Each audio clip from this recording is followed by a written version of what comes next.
We recently spoke about the conviction and sentencing of former anonymous member Barrett Brown, and I've received a bunch of inquiries over the last couple of months about whether we would have Glenn Greenwald on the program. We have tried to get him on the show recently, but he has been understandably pretty busy.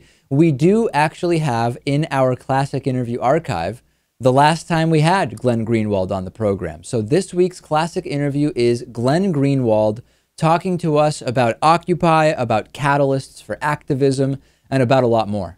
Glenn Greenwald is with us. He's author of the new book, With Liberty and Justice for Some. He's also a contributing writer over at Salon.com. And I want to talk to you, Glenn, about immunity and impunity in elite America, how the legal system was deep six and Occupy Wall Street swept the land.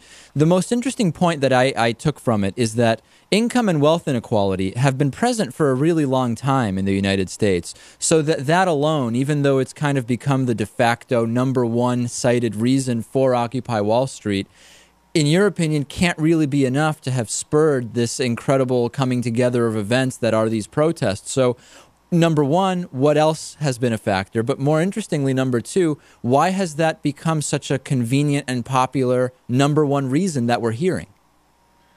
Right. Well, it's not just that income inequality and wealth inequality have been in the United States for a long time, although that is true. What also is true is that it has been significantly increasing for several decades. So the trend line has been towards greater and greater levels of inequality.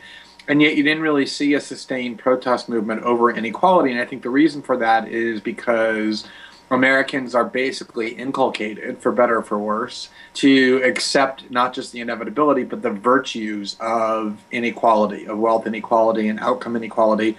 So, for example, when someone like Steve Jobs dies with $7 billion or $8 billion in net worth, even though huge amounts of joblessness and homelessness and foreclosures and the like are sweeping the land, most people don't begrudge that, because there's this sort of embedded political value in the United States that inequality is legitimate as long as it's fair and just.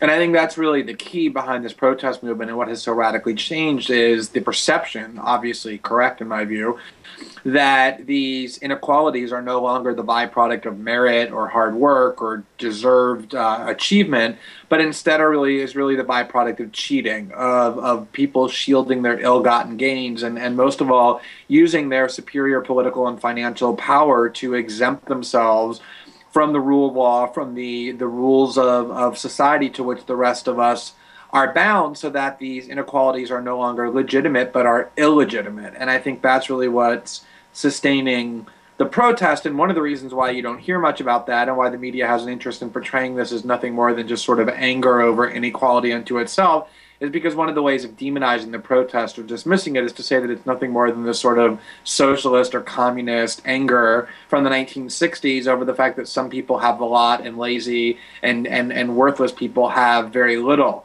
And I think that's clearly not what the protest movement is about by and large. It's about the fact that, for example, the people who collapsed the world economy through their illegality and criminality have not paid any price, but instead have prospered.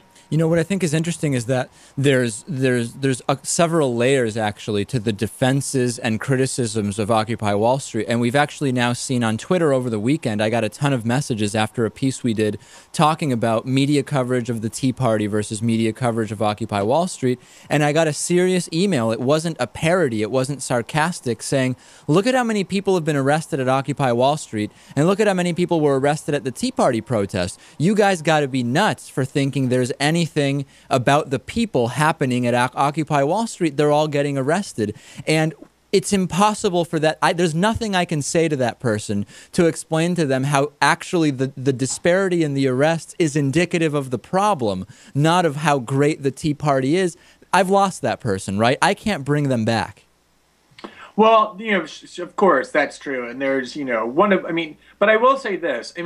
One of the driving attributes of the Occupy movement that, in my view, makes it so worthwhile and compelling is that it really is a protest from the political and legal culture as a whole, from political and legal institutions.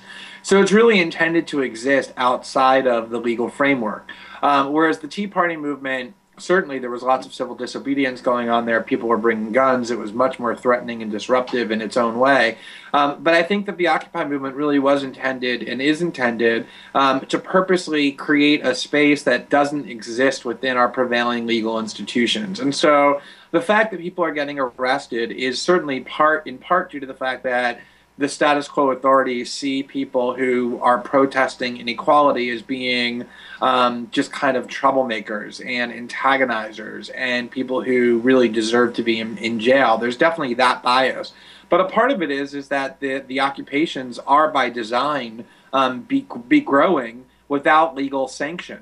And so the more threatening they become to those in power, I think it's just inevitable that those in power are going to start to treat it as being threatening and to use their force and coercion against it, which includes arrest. But the one thing I will say is that, by and large, although the media reaction has been quite negative and scornful and patronizing, polls continuously show that large pluralities, if not majorities, are sympathetic to the message of the Occupy movement, because most people do indeed know that our legal and political institutions are radically broken and that meaningful change is possible only by working outside of them. Sure, and it's no surprise when we look over the years at polls, fairly asked polls asking people, do you think the government has a fundamental responsibility to provide you health care? And the overwhelming majority of people, usually 2/3 or even more, do think so, but you don't see that reflected in the politicians that are elected. You don't see that reflected in the policy that is proposed in any kind of serious way other than, every once in a while Dennis Kucinich mentioning it.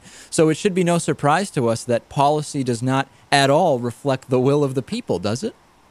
Well, but this is, that's an important point about why the occupation movement has emerged and why it continues to flourish and the driving force behind it. Of course, politicians do go before the public and claim that they share the sentiments that polls reveal are embraced by majorities and promise to carry out that agenda. And huge numbers of people in 2008 were persuaded by the Obama campaign that electing Barack Obama would result in those policies being implemented. And in fact, I think the most significant thing about the 2008 campaign with respect to the Occupy Wall Street movement is that the Obama candidacy really specifically targeted those people who had decided that working within the political system was no longer worthwhile, or that who had always concluded that it wasn't worthwhile. People who, as Obama described them, were sort of wallowing in this corrosive cynicism. And that's what all of this, stuff about Yes We Can and Audacity of Hope was designed to do, was to persuade specifically those people that there was a reason, there was a value to them devoting their time, energy, and resources to electing a Democratic candidate, that things would actually change. And when they did that and they saw that nothing changed, that everything continued as is, that the same factions continued to be served, that was really what increased the cynicism more than it had ever existed before. And it's what led so many people to the conclusion, well, if it didn't happen here, it's never going to happen. And now I realize that the only viable course of action is to work outside of this system, is to dissent from it and to change the political culture rather than working for one party or the other. And I think that is a huge energy behind this movement, is the anger and disappointment and sense of betrayal that people feel from 2008. My last question for you, Glenn, is do you think that Occupy Wall Street will play a real role in the 2012 election? And let me qualify that by saying I don't mean offhanded references from either or both candidates when it's politically convenient to mention Occupy Wall Street. But do you think in any real way this will affect the upcoming presidential election? I do. I think it'll affect it in the sense that there'll be more rhetorical attention paid to the issue of wealth and income inequality, not just offhanded remarks as you suggested, but more time being spent on it, which is a positive thing.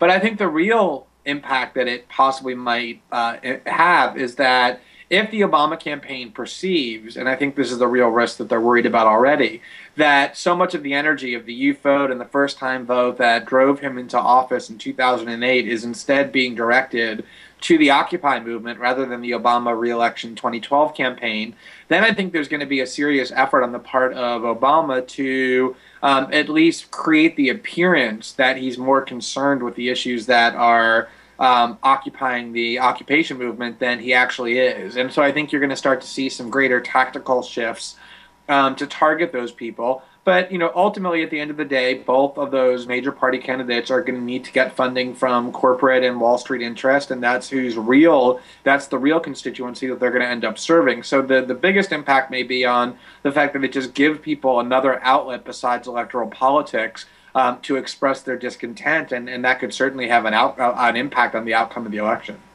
Glenn Greenwald, of course, over at Salon.com, and the new book is With Liberty and Justice for Some. Really great to talk to you, Glenn. Keep up the great work.